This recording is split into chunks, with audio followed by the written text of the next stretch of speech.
नमस्कार, मी डॉक्टर राजन पाटील. आज आपण बघणार आहोत बोधक कफ.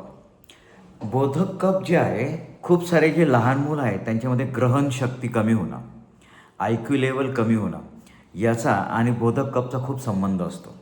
कारण की बोधक कफ जे आहे ते जीभ, लाळ, तोंड ह्या रिलेटेड काम करतं आणि ह्या रिलेटेड काम करत असताना सायकोलॉजिकली ग्रहणशक्ती मेंटेन ठेवणं ह्या रिलेटेड पण काम करतं.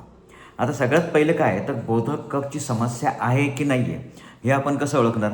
ज्या वेळेस आपण नाडी परीक्षण करतो आणि कफाचं जे बोट आहे त्या कफाच्या बोटाच्या एक पहिल्या भागामध्ये, दुसऱ्या तिसऱ्या भागामध्ये, म्हणजे कफाचं जे बोट आहे त्या कफाच्या बोटाच्या मध्यभागी जर मला दुसऱ्या चरणमध्ये नाडी लागत असेल तर बोधक कफमध्ये समस्या आहे.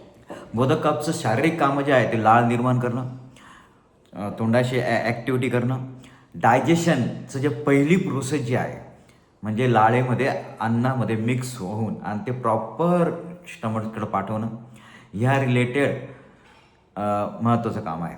यामध्ये अजून एक गोष्ट आहे ती म्हणजे जिभेमध्ये जी टेस्ट लागते त्या टेस्ट करून आणि मेंदूला स्पेसिफिक मेसेज देणं याचं पण एक बोधक कफचं महत्त्वाचं काम आहे.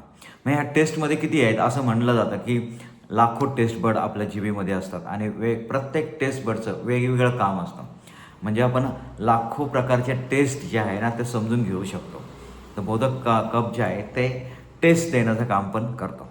तोंडामध्ये, लाळेमध्ये, जिभेमध्ये हे सगळं वर्क करत असताना बोधक कफचं अजून एक महत्त्वाचं काम आहे ते म्हणजे जो मुलगा असतो, जो व्यक्ती असतो त्या व्यक्तीची ग्रहणक शक्ती जी आहे ती वाढवणं, ग्रहण करण्याची जी शक्ती जी आहे ती वाढवणं. मग तो विचार असो किंवा पुस्तक वाचल्यानंतर काही गोष्टी असो, कुठल्या पण गोष्टी सायकोलॉजिकली ग्रहणशक्ती वाढवणं ह्या रिलेटेड त्याचं काम असतं.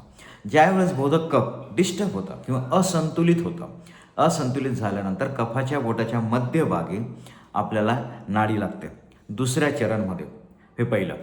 पण बोधक कफ असंतुलित ज्यावेळेस होतं त्यावेळेस जीभ रिलेटेड समस्या, तोंडामध्ये जी लाळ तयार होते त्या रिलेटेड समस्या, मेंदूमध्ये ग्रहणशक्ती रिलेटेड समस्या, डायजेशनची जी पहिली प्रोसेस आहे त्या रिलेटेड समस्या आणि स्वभावामध्ये अशांतता ह्या रिलेटेड समोरच्या व्यक्तीला समस्या होतात. मोस्टली ही जी समस्या आहे ही समस्या उतार वयामध्ये जास्त होत असते की त्यावेळेस एखाद्या व्यक्तीला एक गोष्ट अनेक वेळा सांगणं, न समजणं, डायजेशन प्रॉपर न होणं, लाळ प्रॉपर न बनणं, चव न समजणं ह्या रिलेटेड जी गोष्ट होते, ज्या समस्या होतात त्या बोधक कफ असंतुलित झाल्यामुळे होतात.